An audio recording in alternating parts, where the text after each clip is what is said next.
أعوذ بالله من الشيطان الرجيم. بسم الله الرحمن الرحيم. أفرأيت الذي كفر بآياتنا وقال لأوتين مالا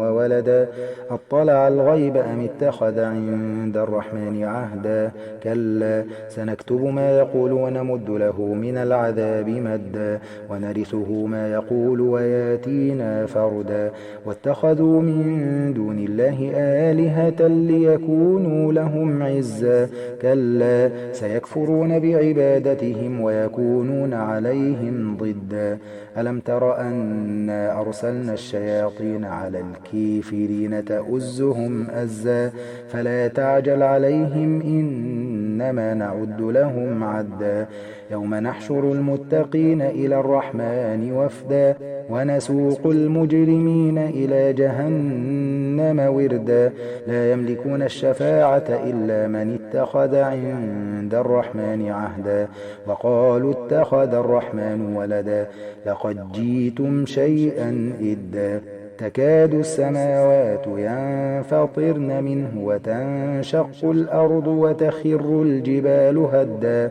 أن دعوا للرحمن ولدا وما ينبغي للرحمن أن يتخذ ولدا إن كل من في السماوات والأرض إلا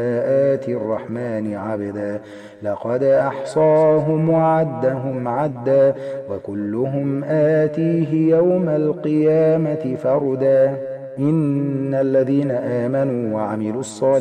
الصالحات سيجعل لهم الرحمن ودا فإنما يسرناه بلسانك لتبشر به المتقين وتنذر به قوما لدا وكم أهلكنا قبلهم من قرن هل تحس منهم من أحد أو تسمع لهم ركزا